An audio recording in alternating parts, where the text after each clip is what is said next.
টানা 10 দিনের ভারী বৃষ্টিতে নারায়ণগঞ্জের রূপগঞ্জ উপজেলার 7টি ইউনিয়ন ও 2টি পৌরসভার অর্ধশতাধিক গ্রামে ভয়াবহ জলাবদ্ধতার সৃষ্টি হয়েছে। স্থানীয়দের অভিযোগ, বিভিন্ন আবাসন কোম্পানির অনিয়ন্ত্রিতভাবে বালু ফেলে খাল-বিল ও জলাশয় ভরাট করায় পানি নিষ্কাশনের পথ বন্ধ হয়ে এই পরিস্থিতির সৃষ্টি হয়েছে।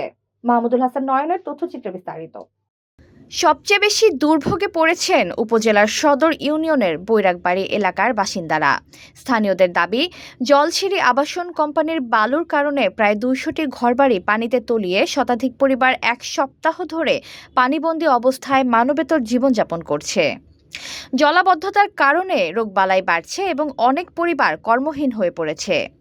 ক্ষতিগ্রস্ত এলাকা পরিদর্শন করে রূপগঞ্জ ইউনিয়ন পরিষদের সম্ভাব্য চেয়ারম্যান প্রার্থী ও নারায়ণগঞ্জ জেলা ছাত্রদলের সাবেক সিনিয়র সহসভাপতি আবু মাহমুদ মাসুম ক্ষতিগ্রস্ত পরিবারের মধ্যে আর্থিক সহায়তা বিতরণ করেন।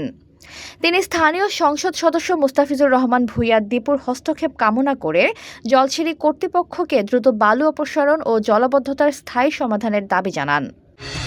ঘরে বা ইন্ডাস্ট্রিতে মেঘনা স্টার কেবলস, বিশুদ্ধ কপারের নিরাপদ কেবলস, আপনার নিরাপত্তার সঙ্গী। অন্যথায় এলাকাবাসীকে সঙ্গে নিয়ে আন্দোলনের কর্মসূচি দেওয়ার হুঁশিয়ারি দেন।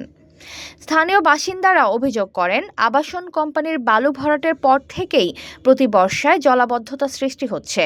তারা অবিলম্বে খাল-বিল পুনরুদ্ধার ও পানি নিষ্কাশনের স্থায়ী ব্যবস্থা গ্রহণে সংশ্লিষ্ট কর্তৃপক্ষের হস্তক্ষেপ কামনা করছেন। বিপদে আছি, এই দেন আমার চুলা ভাঙ্গা বেডেবেলা ভাতের পাতিল সহ ওই পাশে ভাঙ্গা পড়ে গেছে গা। আমরা এই পানির জন্য অনেক কিছু করতে পারতাছি না। আপনারা সবাই মিললে রক্ষা করেন, নাইলে উপায় নেই। যেতে যাইতে পারি না, আমরা অজু করতে পারি না, নামাজ পড়তে পারি না, গোসল করতে পারি না, বাথরুমও যাইতে পারি না। অনেক সমস্যা হইতেছে। পোলা পানি নাইমে নেই, তারপরে পানি মিদে এই পোলা পানি নাই। আমাকে চলাফেরা এত কষ্ট হইতেছে, পোলা পানি কেউ একটা লোক চলাফেরা করতে পারে না। মসজিদে ছাত্র, কোনো ছাত্র একটা ছাত্র স্কুলে যাওয়া করতে পারে না।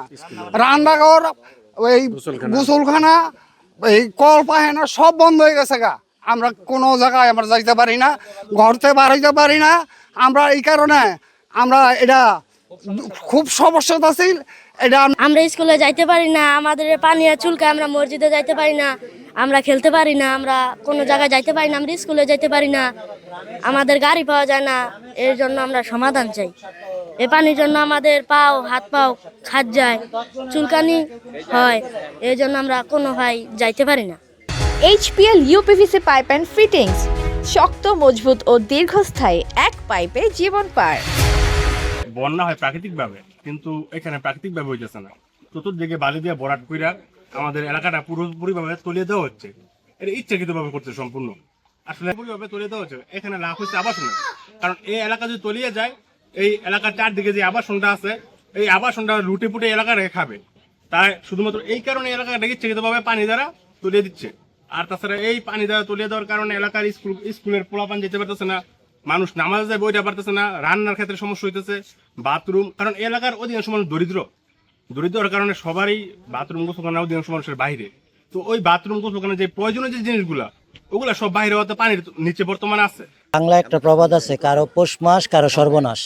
আজকে আমরা আমাদের এই যে রূপগঞ্জ ইউনিয়নের 7 নং ওয়ার্ডের বৈরাগবাড়ি এলাকায় এসে যেই জলাবদ্ধতার করুণ অবস্থা আমরা দেখতে পাচ্ছি, আসলে সত্যি এটা অনেক কষ্টের। এটা এই এলাকার মানুষের জন্য আসলে একটা ভাগ্যের নির্মম পরিহাস। আমি মনে করি যে আসলে এই যে এই এলাকার মানুষজন রয়েছেন, তারা তো এই দেশেরই নাগরিক।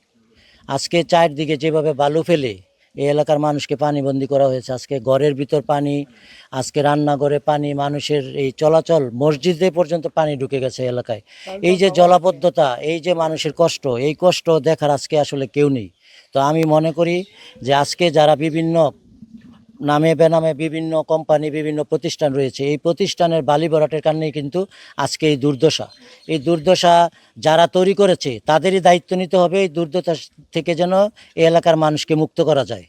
তো আমরা আজকে এসেছি, যদি অতি শীঘ্রই তারা এই ব্যাপারে কোনো ব্যবস্থা না নেয়, তাহলে আমরা আমাদের এলাকার যারা সর্বস্তরের জনসাধারণ নিয়েছে, এলাকাবাসী রয়েছে, তাদের সকলকে নিয়ে এর বিরুদ্ধে কিন্তু কঠিন আমরা প্রতিবাদ এবং আন্দোলন আমরা গড়ে তুলব। এতক্ষণ আপনাদের সাথে ছিলাম তামান ইসলাম তন্নি।